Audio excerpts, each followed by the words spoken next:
Well, Speaker Ledbetter, thank you so much for being here with us today. It's always good. Is my mic on? Yes, sir. It's always good to be here, especially with the league. Being a former council member and mayor myself, I kind of understand the job. So I was telling somebody today, I told them I was coming to speak to the league, and I said, I know what it's like being a mayor. After I became mayor, I walked in the back door, and my clerk told me, said, Mayor, we don't have enough money to make payroll this week. So I get it. I understand.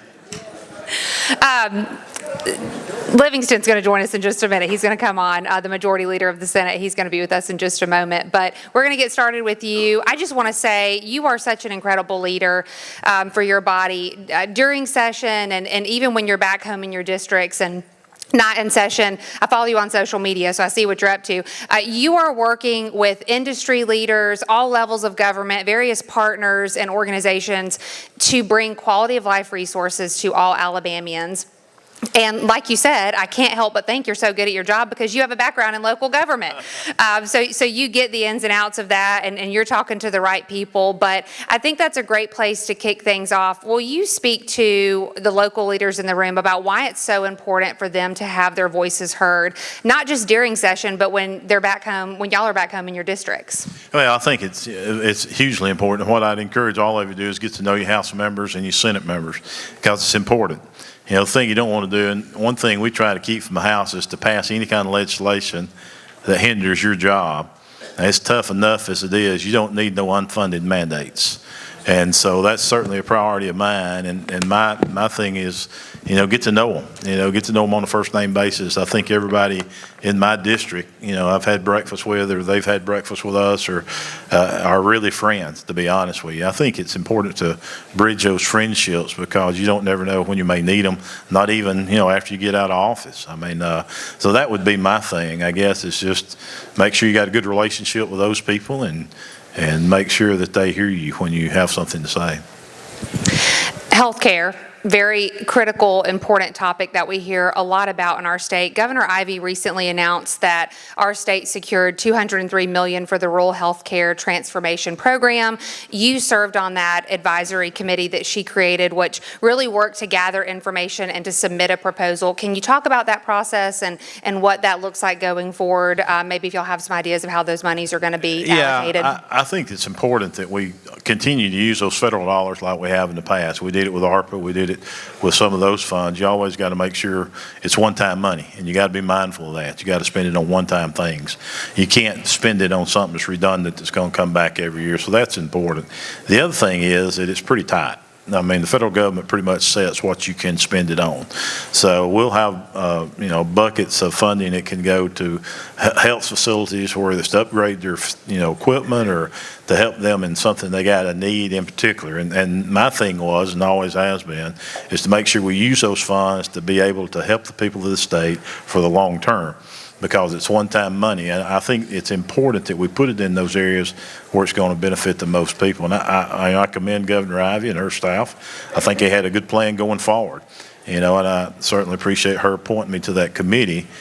We've had a lot of conversation about it, as you can only imagine. I think Alabama's going to be blessed. There was some talk that we may get $500 million over the next 5 years. I would not be surprised if that number don't reach closer to $1 billion, because we did it the right way. We had it ready to go. Everything was in place, and some other states didn't do that. So we're going to be the beneficiaries of some of those states that wasn't ready.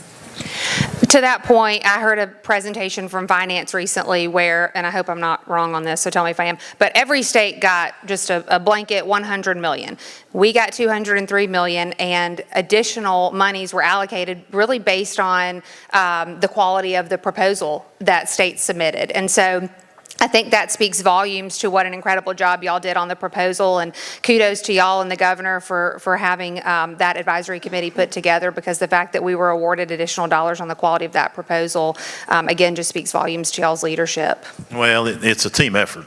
It's one of the things and being in politics for a long time, from city government to now, I think I've always found out we work best when it doesn't really matter who gets credit, and when we try to achieve.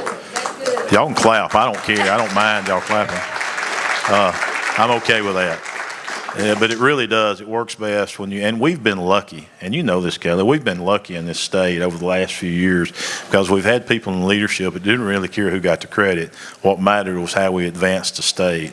And if you look at what's happened over the past few years, there's no question in my mind that that's worked for us, and Alabama's moving in a direction we've never seen before.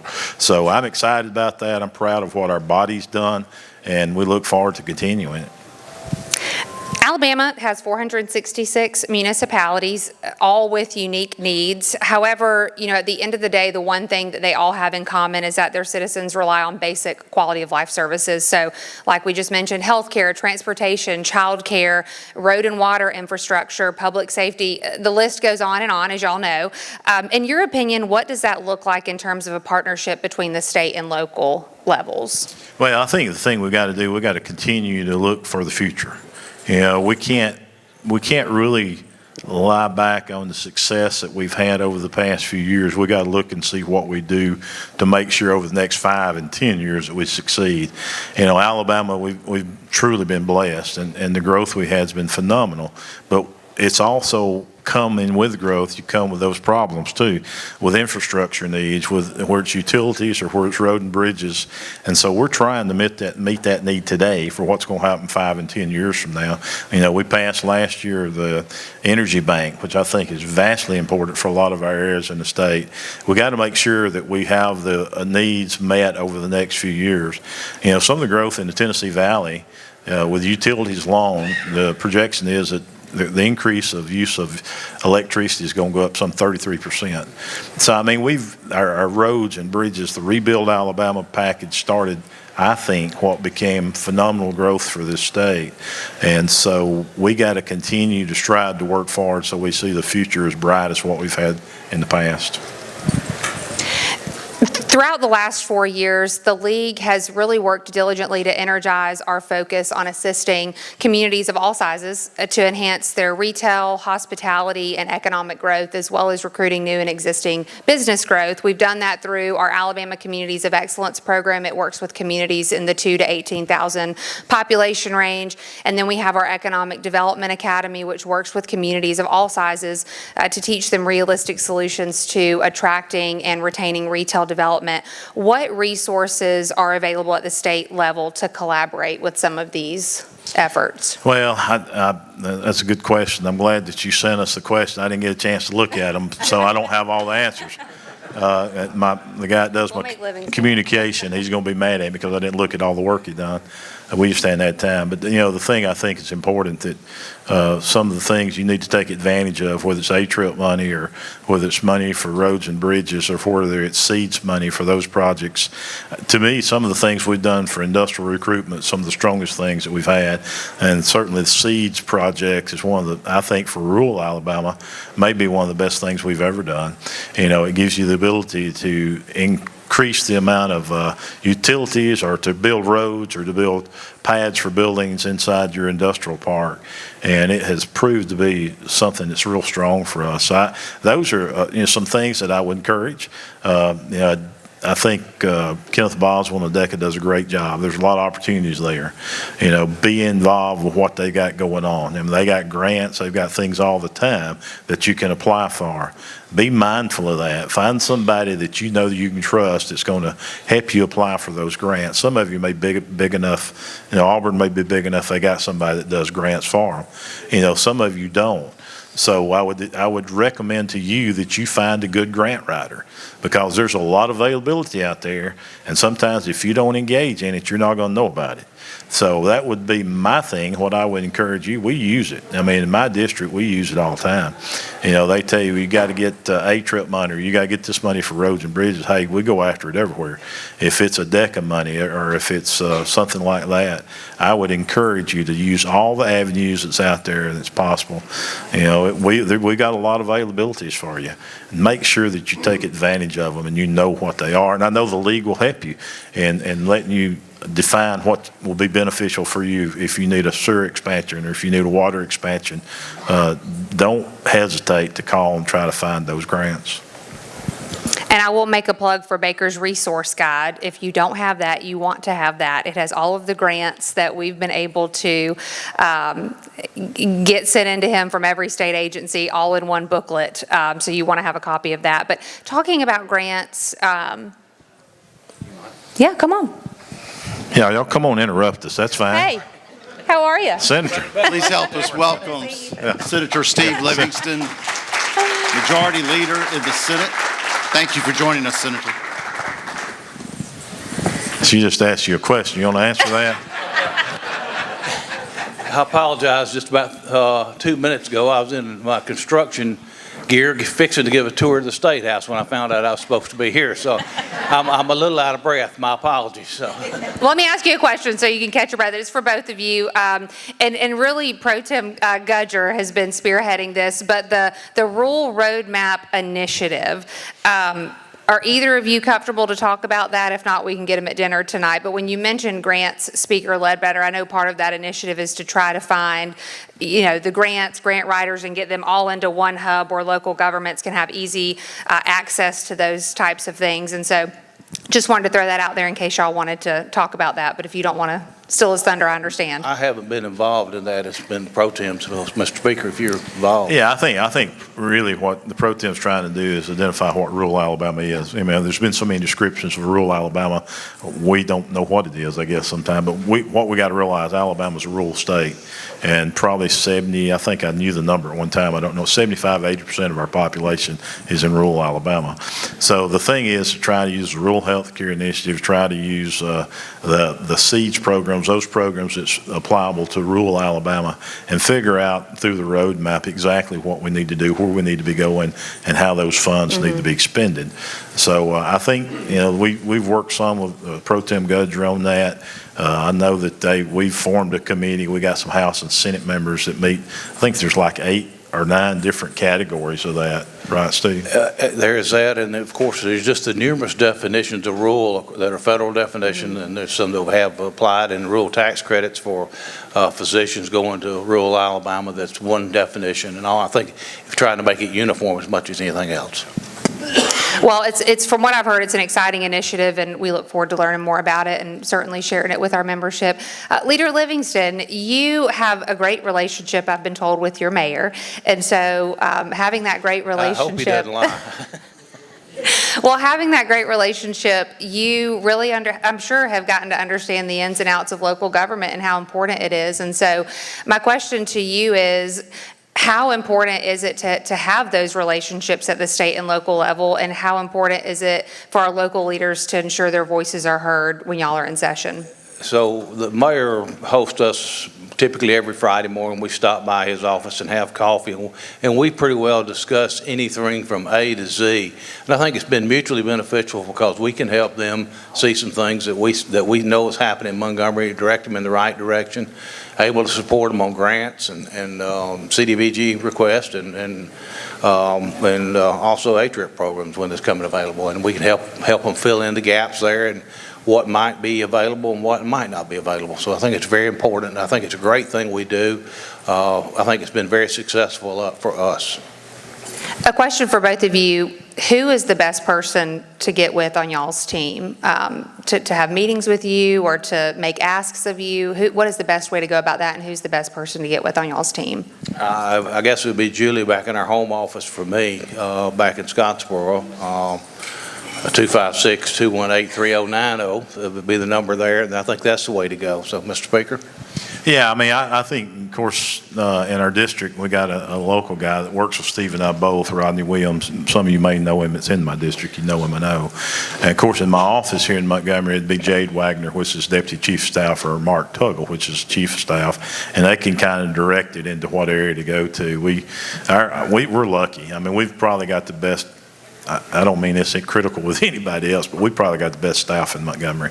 They do a tremendous job, and I just left the meeting with 40 different industries across the state, working on workforce development.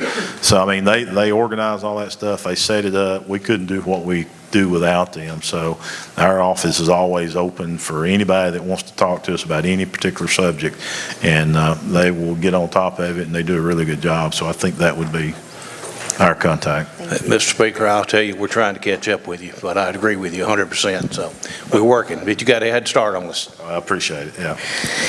We've talked about a few of these, but Leader Livingston, I'll give you an opportunity to answer, and Speaker Ledbetter, certainly feel free to chime in. What are some of the issues facing our state that are of greatest concern to each of you? And within that, can you speak to some of your priorities for this session? I think rural health care has got to be the number one issue that we face. So we're making some great headway in North Alabama. I noticed yesterday that the Huntsville Hospital Group had made acquisition or is making acquisition of Crestwood. They have been good to, I think, the Speaker and I in that regard, and Highlands Medical Center in Scottsboro and DeKalb Regional and Fort Payne. It is the backbone of economic development. If you don't have that rural hospital available close by, you're not going to be able to compete. Yeah, if I were to tell you what keeps me up at night, it would be rural health care. You know, we're trying to make strides to try to improve it. You know, we passed a piece of legislation last year which gives the ability for industry to make donations to hospitals. And unbelievable, within the first few weeks, we got it capped at $20 million. I think it was within 3 weeks in, we're at $17 million.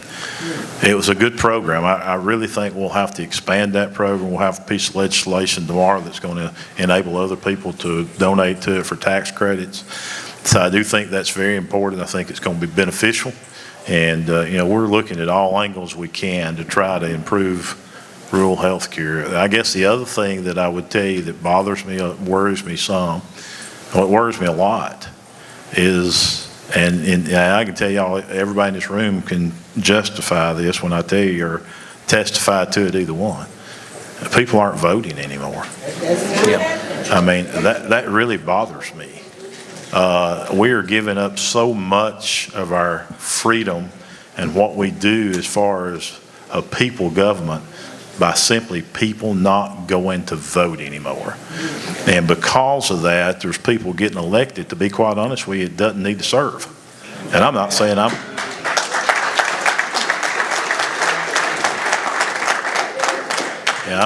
one of the ones that need to serve. I'm just saying that the fact of the matter is, it worries me to the fact that what's going to happen to my grandkids, right, you know, or what's going to happen to their kids. I mean, we really have got to look at some way to change that. That bothers me a lot. I would agree with that last statement. What has been, for both of you, what has been your greatest accomplishment in the last 4 years as a body or personally? And if reelected, what would you want to be your greatest accomplishment in the next 4 years? Thank you, Mr. Speaker. I appreciate that. You know, I think one of the biggest things that our body has done, and I've been involved in it just in small roles or whatnot, but by far is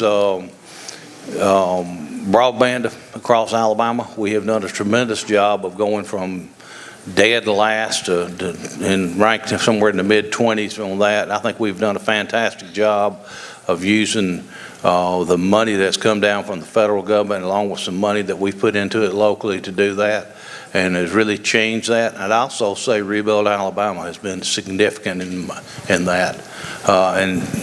I heard one of our former colleagues make some comments not too long ago. He's talking about Rebuild Alabama, and it's really tough to get a bunch of Republicans to vote for a tax.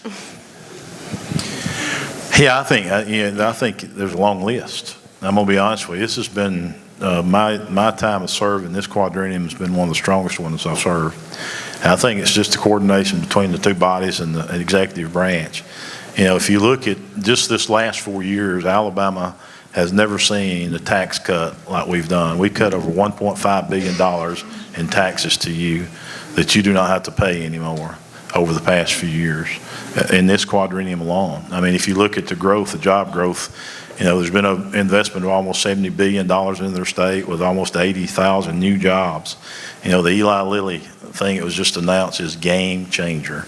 I mean, it's hard to fathom right now, but think about this. Eli Lilly to Alabama will be what Mercedes was to Alabama.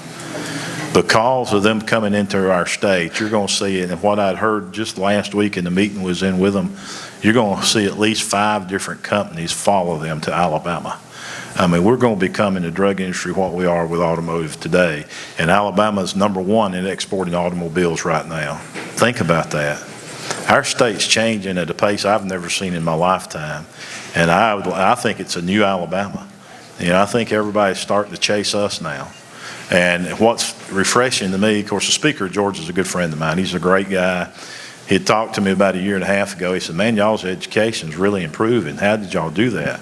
And I was telling him about the Numeracy Act and the Literacy Act and what it done for education. He had his staff here a few weeks ago. He called me yesterday morning and said, man, we got everything ready to go. We're fixing to file those bills in Georgia because we want our education to start moving like Alabama's is moving.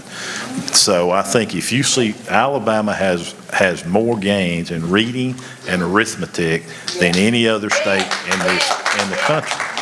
I think that's something we should be proud of. I mean, we have went from the bottom to the middle, and that's not where we want to be. We want to be at the top. And if you look at industry, Alabama ranks now 8th in the country of where to locate new industry.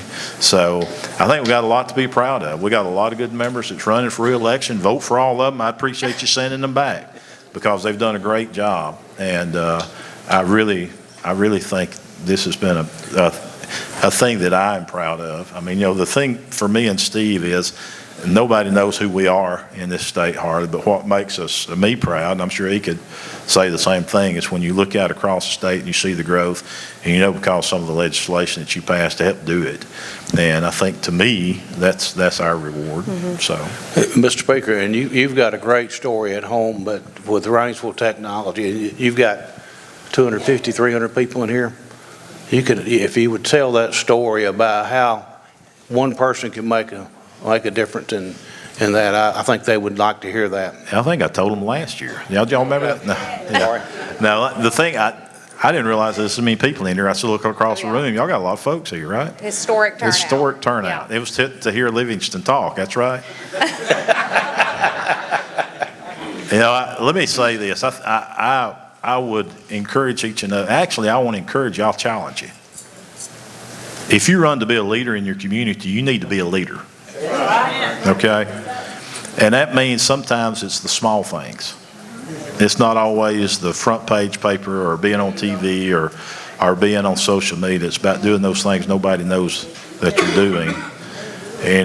One of the guys he's passed away since then. It's amazing. We just had 20-year reunion? 20 or 25. 20 or 25. Right. See, anyway, I live in a small town. How many in here knows where Rainsville is? Raise your hand. Yeah. Some of y'all are telling a lie. They don't that many people know where Rainsville is. It's kind of like I told the joke the other day. I was in Birmingham speaking to the Grocers Association. I said, how many people knows where Rainsville is? There's about 5 of them raised their hand, 2 of them put it back down. I thought, well, they don't have a clue. Yeah. It's kind of like a guy told me, he said, he said there's people in Rainsville that doesn't know where Birmingham is. So, the same goes reverse, I guess. But, what was I talking about, by the way? Rainsville Technology, 25th year anniversary. Anyway, and I go back to, and to be serious, I think we all are put in a position because that's where the Lord wants us to be. And I think, we do things to try to improve the community. I was selfish when I got into this role. It wasn't about me it was trying to make sure that my kids had opportunity to stay at home when they grew up close to me and my wife. But, the story Steve's talking about, like I said, Rainsville's a small town. I think we're now close to 6,000. When I was mayor, we was about 4,800. But we didn't have a lot going on, like a lot of the rural areas. And anyway, there's a friend of mine who's on an airplane coming back home. He'd been off on a trip, and he sits down beside a guy, and they get into the conversation like a lot of us do. Just meet somebody, and you wonder where they're from, what you're doing. So he starts that conversation, where you from, what you doing? He said, well, told him his name. He said, I'm actually a site locator. And he said, I'm looking for a site for an automotive plant. And he said, we got it narrowed down to 3 locations. And he said, well, where are those locations? And he said, well, we're looking at this, this, and this. He said, well, let me ask you a favor. He said, I don't know you, you don't know me. He said, but I'm going to ask you a favor. He said, before you make a decision on where you're going to locate that plant, would you come and look at my hometown? He said, just promise me that you'll drive to my hometown and look and talk to the people before you make a decision. Now, he said, you don't have to commit to me that you'll locate there. I understand that you're doing this for your company, but please just come and see my hometown. So just a guy on an airplane, just everyday guy, but he loved this community. And if you didn't love your community, you wouldn't be in this room today. That's true. So anyway, this guy visits Rainsville, and now they employ over 600 people. We had that thing, I guess, a few weeks ago. It was our 20th anniversary. Just a guy on a plane that loved this community. And anybody in this room can do the same thing. Amen. You should be proud of where you're from and what you're doing. I tell people, oh, go ahead, were you about to say something? No. I don't know. Well, I just tell people all the time when they ask me what I like the most about working at the league, it's working with our members, because 9 times out of 10, they're men and women who just grew up in their community their whole lives, and they have a passion for giving back to the community that's given so much to them. So I love that story. It really resonates with me, and I know everyone in the room. I think somebody, I can't tell who it is, I think it's Greg Cochran, the Executive Director of the Alabama League of Municipalities. He has a question. Do you think we should let him ask? I don't know. That seems like that's home cooked. That there. could be Could be dangerous. Could be dangerous. Could be dangerous, but Mr. Speaker, you're such a humble leader. And I tell you, one of the things that I've been most impressed with is we went many years without investing in mental health. And you carried that flag, and it has changed and helped every community across our state. And I don't want our members leaving here today without congratulating you and thanking you for that investment back into mental health that has helped our police forces, our schools, our communities as a whole. And thank you for doing that, taking that charge.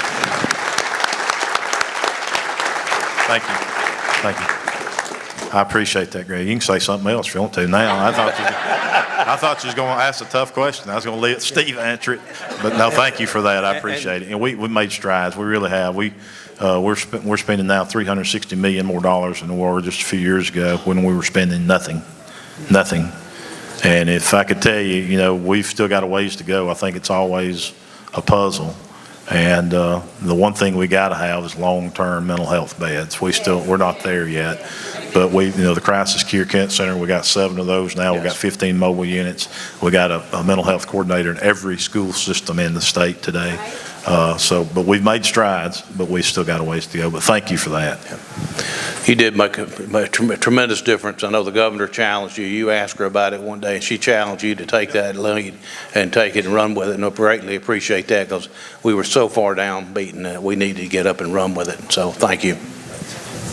Well, to wrap things up, I just want to thank you both. I told Speaker Ledbetter this earlier, but I feel the same way about you, Leader Livingston. Y'all are incredible leaders in your respective bodies and just great champions for our state. And everything that we've talked about today, they are just basic quality of life services that, I know they don't seem basic when you're trying to solve them. They're very difficult to solve, and it takes a lot of people coming together.